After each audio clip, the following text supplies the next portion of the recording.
आज से फोटोबायोलॉजी में आप लोगों का स्वागत है। आज से हम शुरू से चैप्टर अंत तक पढ़ाएंगे। फुल कोर्स 12th क्लास का बायो चैप्टर का पहला भाग आते हैं, पहला टॉपिक आते हैं reproduction. What is reproduction? Reproduction क्या है? The process of reproduction a new child is called reproduction. The process of producing a new child is called reproduction. Reproduction इसे हिंदी में ए नया संतान उत्पन्न करने के विधि को हम लोग रिप्रोडक्शन कहते हैं। रिप्रोडक्शन सभी जीवों में होता है, एक सेलीय जीवों से लेकर बहुसेलीय ये जीव भी रिप्रोडक्शन करते हैं। रिप्रोडक्शन जीव क्यों करते हैं? रिप्रोडक्शन जीव क्यों करते हैं?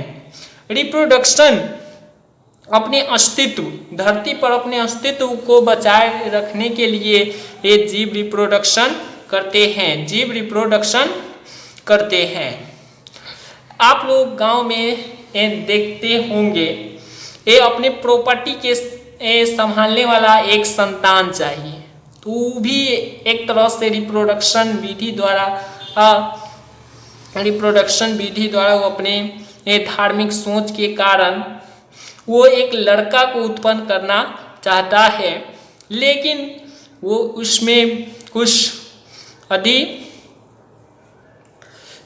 कुछ लड़कियों पर अत्याचार भी कर देते हैं। आजकल रिप्रोडक्शन में जानेंगे।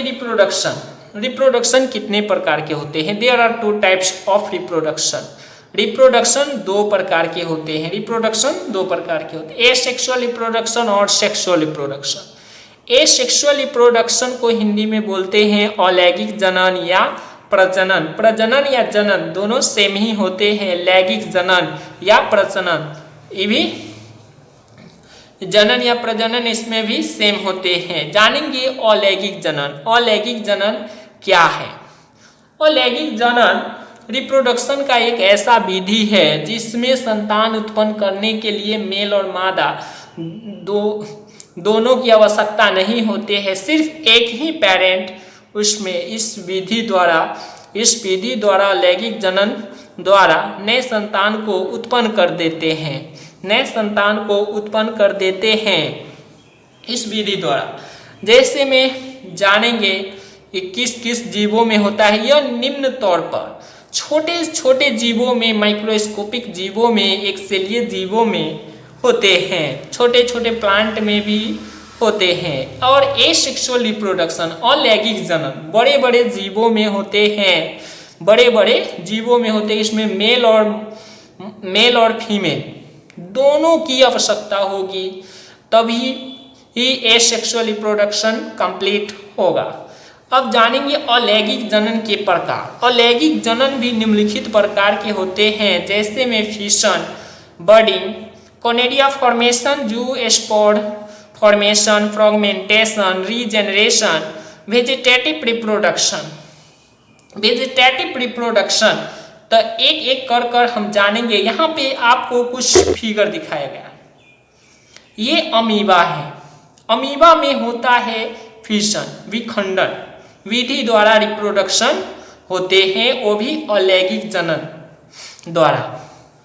फिशन भी 2 प्रकार के होते हैं, बाइनरी फिशन और मल्टीप्लाई फिशन। बाइनरी फिशन बोले तो 2 और मल्टीप्लाई बोले तो बहुत, 2 से बहुत मल्टीप्लाई फिशन।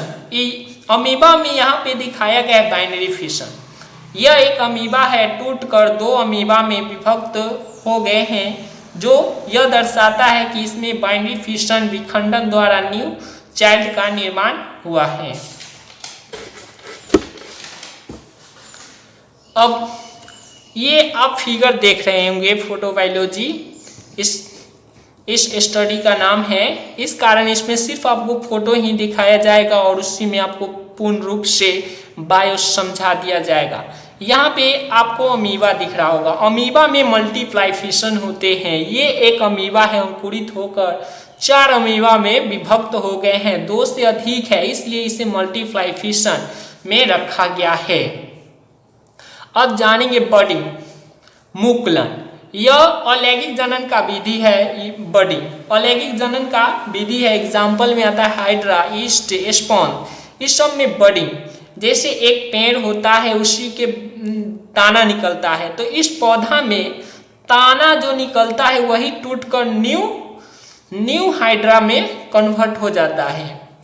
इसलिए इस बडिंग विधि द्वारा अलैंगिक जनन द्वारा इसमें नए चाइल्ड का निर्माण होते हैं। ये है ईस्ट। ईस्ट में भी बर्ड का निर्माण होगा, वही बर्ड टूटकर नए दो बर्डों का निर्माण कर देगा। इसमें होता है ईस्ट में कि अपना अस्तित्व खो देता है। जो पेरेंट अलैंगिक जनन में भाग लेते हैं वो विलुप्त होकर वो कन्वर्ट हो जाते हैं दो छोटे छोटे ईस्टों में। ये देखिए ये पेरेंट है, यहाँ पे विभाजित हो रहा है यहाँ पे, और अपने आप को विलुप्त कर ये दो ईस्टों में बदल गए।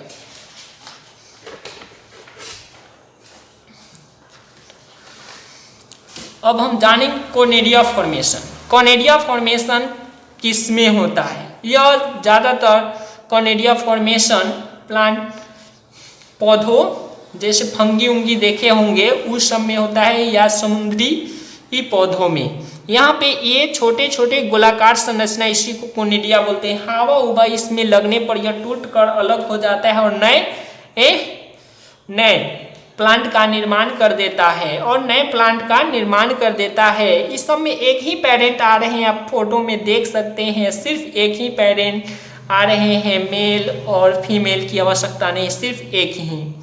कोनेडिया फॉर्मेशन, जैसे में कोनेडिया फॉर्मेशन न्यू पेनिसिलिन में कन्वर्ट हो जाते हैं। अब आते हैं अगला अलैंगिक जनन का 4 नंबर, जूस्पर्म फॉर्मेशन। जूस्पर्म फॉर्मेशन क्लेमाइडोमोनास, यह एक जलीय जंतु है। क्लेमाइडोमोनास यह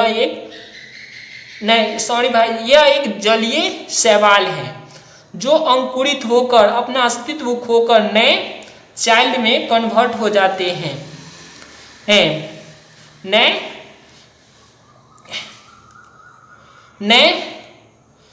नए क्लेमाइडोमोनास में कन्वर्ट हो जाते हैं। उसके बाद अलैंगिक जनन का 5वां आता है। यहाँ पे एक फिगर देख रहे होंगे। ये फिगर से यह दर्शाया गया है कि यह एक जलीय शैवाल है जिसे काट छोटे छोटे भागों में इसे काट दिया जाता है। एकदम प्रत्येक भाग है कि न्यू शैवाल का निर्माण कर देगा। इसके जितना भी टुकड़ा कर देंगे वो टुकड़ा न्यू एल्गी में बदल जाएगा। उसी को बोला जाता है फ्रैगमेंटेशन। अब 6 नंबर है रीजनरेशन, पुनरुद्भवन। रीजनरेशन, आपको कभी कताल घाव तो हुआ होगा, गोड़ कट गया होगा, तो ये भी एक छोटे छोटे शैवाल और जीवों में होता है।